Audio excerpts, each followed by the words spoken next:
Bonjour. Vidéo spéciale débutant en camping-car. En effet, suite à plusieurs de vos commentaires dans nos vidéos de présentation de véhicules, Nous allons vous présenter les 3 éléments essentiels pour utiliser votre futur véhicule. à savoir le gaz, l'électricité et l'eau. Action!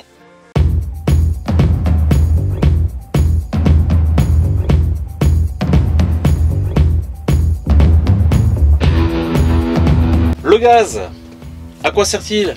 Alors le gaz il va servir pour l'étape de cuisson, pour votre chauffe-eau, pour votre chauffage et aussi pour le frigo.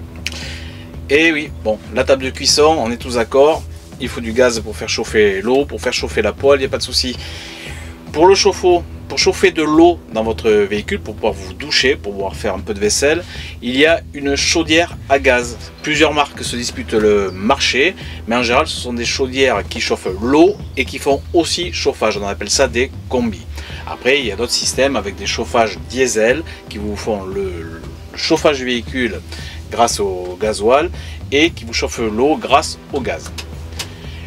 Le frigo, pareil. Alors il y a 2 types de frigos dans les véhicules. Vous avez des frigos dits à compression, ça fonctionne uniquement à l'électricité de votre véhicule, donc c'est-à-dire que ça consomme sur les batteries de votre véhicule.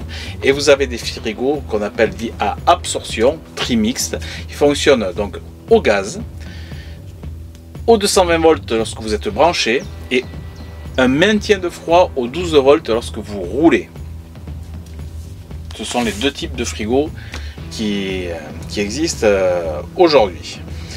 Mais toujours pour partir, il vous faudra donc votre bouteille de gaz ou vos bouteilles de gaz pour pouvoir bénéficier donc du chauffage, du frigo ou de votre gazinière. Gazinière ou table de cuisson? De votre table de cuisson. Refais-le quand je regarde là. De votre table de cuisson.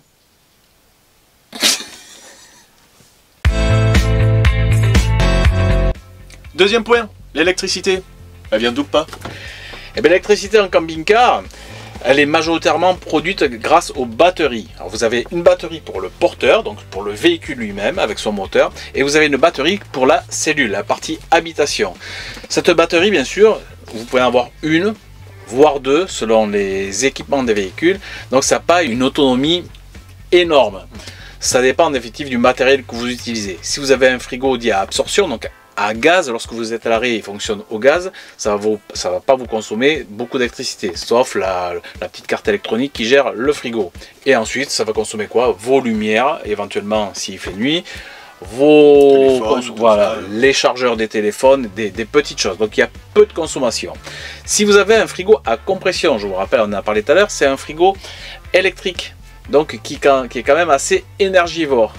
Donc là, en général, on se retrouve avec des véhicules avec 2 batteries.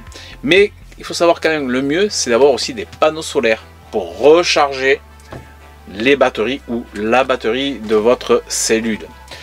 Ensuite, lorsque vous êtes sur une aire de camping-car, dans un camping, vous pouvez vous brancher au secteur. Donc vous avez une grande rallonge, vous allez brancher votre véhicule au 220 volts, ce qui va permettre au véhicule d'être chargé par le 220 volts, donc là vous aurez au 0 problème d'électricité. Et en plus vous aurez le 220 volts dans les prises de votre véhicule, chose que l'on n'a pas lorsqu'on est uniquement sur les batteries. Donc bien sûr l'électricité c'est comme l'eau, il faut être économe si vous voulez vivre un petit peu en autonomie. Si vous n'êtes pas dans un camping, si vous n'êtes pas sur une aire de service, que vous avez trouvé un petit coin super sympa au bout d'un bois, au bout d'un chemin, à côté d'un ruisseau, il faudra être économe avec l'eau. Électricité. Une douche, c'est pas 20 minutes sous la douche. Une douche, c'est je me mouille, j'arrête l'eau, je me badigeonne d'abord en haut, parce que si tu commences par le haut, tu as le savon dans les yeux et tu vois pas le bas. Ah oui, oui. Voilà. Surtout quand il y a les cheveux. Ouais.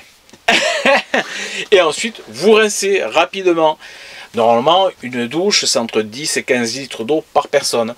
Les réservoirs d'eau des véhicules font entre 80 et 130 litres d'eau claire. Donc vous voyez ce que ça peut faire. La douche, un peu de vaisselle, ça part vite. Si vous gérez bien, 4 jours d'autonomie totale entre la douche, la vaisselle, l'eau et l'électricité. En parlant de l'eau, oui. On y va? Troisième point, l'eau. Indispensable dans un véhicule. Donc dans un camping-car, vous avez trois types d'eau. On va dire l'eau claire, celle que vous allez remplir dans le réservoir d'eau pour avoir de l'eau pour vous doucher, pour faire la vaisselle. On va dire que c'est pas une eau forcément consommable parce qu'elle est stockée dans un réservoir en plastique. Avec le temps, les années, il peut y avoir des développements de bactéries. Il y a des produits pour ça, mais en fait, il n'est pas conseillé de la boire. Mais vous pouvez l'utiliser pour la douche, pour la faire bouillir pour les pâtes et pour faire la vaisselle. Cette eau, donc, elle se remplit où? Dans le camion. Je vous montre ça tout de suite. Pour remplir vos eaux claires. Donc pour cela, la majorité des véhicules ont ce type de trappe de différentes couleurs. Un bouchon bleu.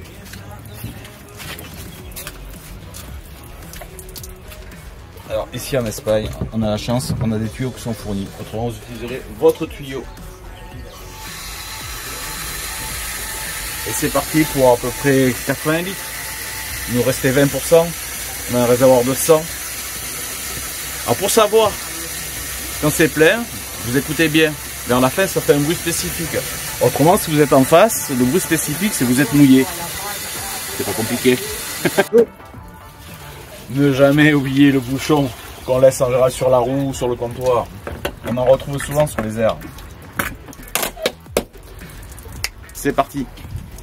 Ensuite, cette eau, quand vous êtes douché, vous avez fait la vaisselle, eh bien, elle va dans un réservoir.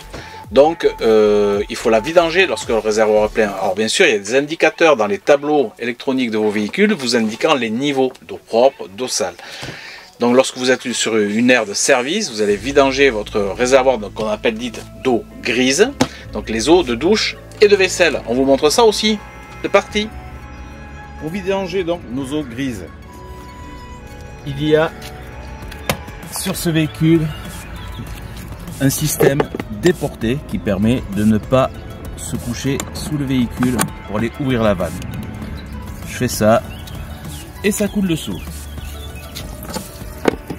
Dans la majorité des véhicules, vous trouverez des vannes, des tirettes pour ouvrir la vanne des eaux grises. Et pour finir, les toilettes. Alors, les toilettes, dans les véhicules récents, on utilise l'eau de votre réservoir d'eau claire pour se servir de la chasse d'eau des toilettes.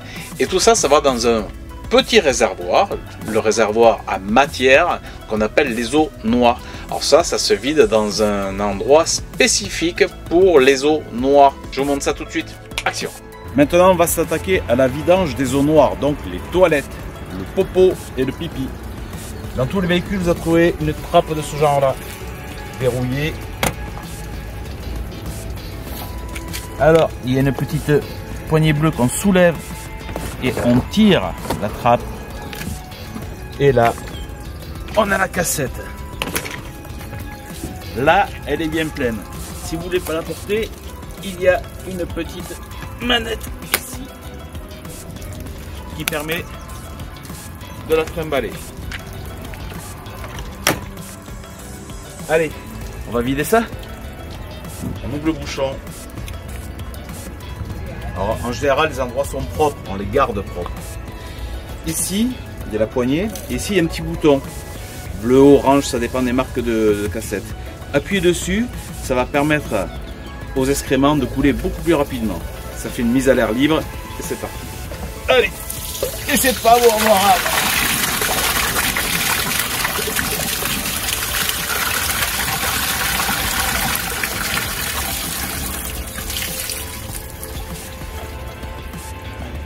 Et encore, vous n'avez pas les odeurs. Après, on rince la première fois. Alors bien sûr, on rince plusieurs fois la cassette avec de l'eau propre. Hop, on secoue légèrement.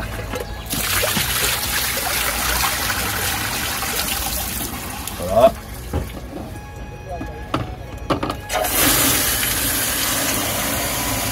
Allez, un petit coup.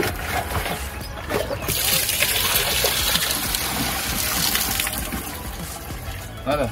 On remet un peu d'eau dedans. Ensuite, on remet un petit litre d'eau dedans, quand on va y mettre une pastille de produit spécial pour les toilettes ou un petit bouchon, ça dépend des produits. Voilà, 1 litre jugé. On est pas mal. On remet le bouchon. on ferme. Et avant de partir, bien sûr, on laisse l'endroit propre, comme on l'a trouvé.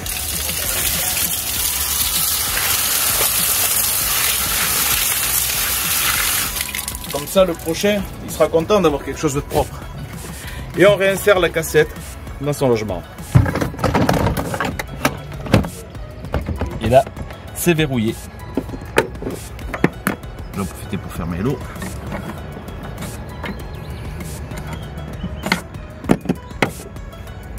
Nous sommes à la fin de cette vidéo, j'espère que celle-ci vous aura aidé à comprendre un peu mieux le fonctionnement d'un véhicule de loisir ou d'un camping-car.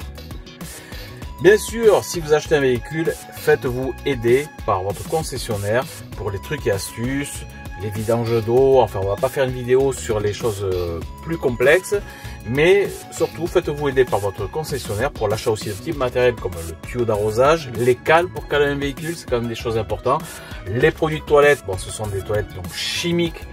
Donc il faut acheter des produits donc, qui dissous la matière, c'est l'espèce de produit vert là qu'on a vu qui sortait de la cassette. Et puis quant à nous, On se retrouve pour une nouvelle vidéo bientôt. ouais. Et puis n'hésitez pas à vous abonner, n'hésitez pas à commenter. Si vous avez des questions ou quoi que ce soit, on sera ravis d'y répondre. N'hésitez pas à liker la vidéo aussi, ça nous aide. Exactement. Si vous avez des questions, dans la description YouTube, vous avez une adresse mail sur laquelle vous pouvez poser des questions et on s'efforcera d'y répondre. Comme ça, ça reste un peu plus privé si vous n'avez pas envie d'être dans les commentaires. Ou sinon, il y a Instagram qui s'affiche juste là, l'Instagram et le Facebook, où vous pouvez aussi poser des questions dans les messages privés et on vous y répondra avec plaisir.